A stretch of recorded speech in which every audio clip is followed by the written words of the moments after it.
தமிழ்நாடு அரசின் வேளாண் பட்ஜெட்டிற்கு காங்கிரஸ், கம்யூனிஸ்ட் கட்சிகள் வரவேற்பு தெரிவித்த போதிலும் கொப்பரை தேங்காய், நெல், கரும்பு உள்ளிட்டவற்றின் கொள்முதல் விலையை மேலும் அதிகரிக்க வேண்டும் என வலியுறுத்தியுள்ளன. விவசாயிகள், இளைஞர்களுக்கு நேரடியாக பலனளிக்கும் திட்டங்கள் இல்லை என அதிமுக, பாஜக குற்றம் சாட்டியுள்ளது. கொப்பரை தேங்காய்க்கு அதிக விலை கொடுத்து பயனாளிகளிடம், விவசாயிகளிடம் வாங்க வேண்டும் என்றுதான் காங்கிரஸ் பேரியக்கத்துடைய கோரிக்கை. நெல்லாகட்டும், கரும்பாகட்டும் அதற்கு உரிய தொகையை அளிக்க வேண்டும் என்றுதான் நாங்கள் தொடர்ந்து குரல் கொடுத்து கொண்டு இருக்கிறோம். ஒன்றிய அரசு புறக்கணித்தாலும் நிதி ஆதாரம் மிகவும் கவலைக்கிடக்கமாக இருந்த பொழுதிலும் இந்த திறமையாக கையாண்டு இந்த நிதிநிலை அறிக்கையை தாக்கல் செய்திருக்கிறார்கள். இது வரவேற்கத்தக்கது. மீண்டும் விவசாயிகளுடைய கோரிக்கையை காங்கிரஸ் பேரியக்கம் வலியுறுத்தும். இந்த வேளாண்மைத்துறை நிதிநிலை அறிக்கையில் பல்வேறு துறைகள் ஒன்றாக சேர்த்து, அதாவது ஊரக வளர்ச்சித்துறை, வனத்துறை, பட்டு வளர்ச்சித்துறை, கால்நடைத்துறை, பால்வளத்துறை, கூட்டுறவுத்துறை, மீன்வளத்துறை, வருவாய்த்துறை, தொழில்துறை, எரிசக்தித்துறை போன்ற பல துறைகள் வேளாண் துறைகளாக ஒதுக்கப்பட்டுள்ள நிதியினை ஒன்றிணைத்து வேளாண் துறைக்கென தனியாக நிதிநிலை அறிக்கை படித்ததை தவிர வேளாண்மைக்கும் விவசாயிகளுக்கும் கூடுதல் நிதி ஒதுக்கீடோ புதிய திட்டங்களோ எதுவும் இல்லை. பார்த்திங்கன்னா பல்வேறு துறைகளை ஒன்றாக இணைத்து வேளாண் நிதிநிலை அறிக்கையை சமர்ப்பித்திருக்கார். இதனால் விவசாயிகளுக்கு எந்த பயனும் கிடையாது.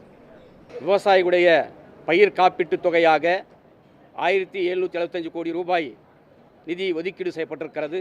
அதோடு மட்டுமில்லாமல் உணவு பாதுகாப்பை உறுதிப்படுத்தும் விதமாக 10,500 கோடி ரூபாய் அளவில் நெல் கொள்முதல் செய்யப்படும் என்ற அறிவிப்பும் இந்திய கம்யூனிஸ்ட் கட்சியின் சார்பிலே வரவேற்கிறோம்.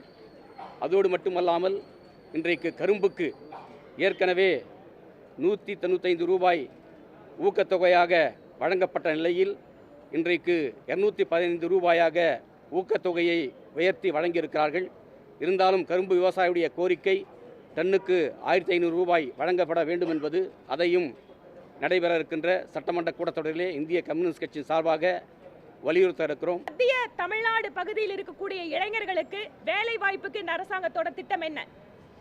அக்ரிகல்ச்சர்ல தொடர்பு இருக்கக்கூடிய தொழில்களுக்கு, புது தொழில்களுக்கோ இல்ல அதுல ஒரு முதலீட்டை கொண்டு வந்து இல்ல அதுல வேற ஏதாவது லட்சக்கணக்கான இளைஞர்களுடைய வாழ்க்கைக்கு அங்க ஏதாவது வாய்ப்புகளை கொண்டு வர முடியுமான்னு இந்த பட்ஜெட் இருக்கானா? அதுவும் இல்லை. அப்ப என்ன ஆகும்? தஞ்சாவூர், சிவகங்கை, இந்த பக்கம் புதுக்கோட்டை, நாகப்பட்டினம், திருவாரூர் இந்த பகுதியில் இருக்கிற இளைஞர்கள் எல்லாம் திரும்பவும் வளைகுடா நாடுகளுக்கோ மற்ற நாடுகளுக்கு வேலைக்கு போற நிலைமை தான் இந்த அக்ரிகல்ச்சர் பட்ஜெட் கொடுக்க போகுது.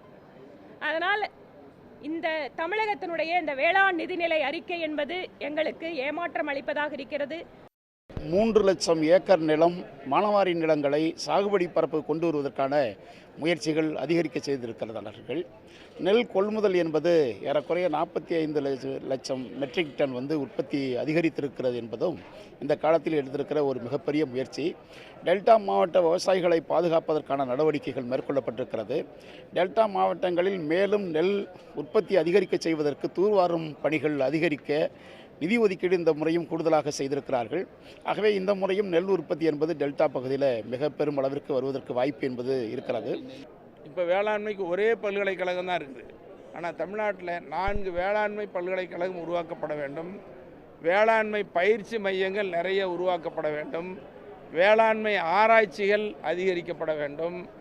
இப்படி நெல்லுக்கு அதிக முக்கியத்துவம் கொடுப்பதைப் போல, வட மாநிலங்களில் கோதுமைக்கு அதிக முக்கியத்துவம் கொடுப்பதைப் போல சிறுதானியங்களுக்கு அதிக முக்கியத்துவம் கொடுக்கணும். உடனுக்குடன் செய்திகளை தெரிந்து கொள்ள சன் நியூஸ் பெல் ஐகானை கிளிக் பண்ணுங்க.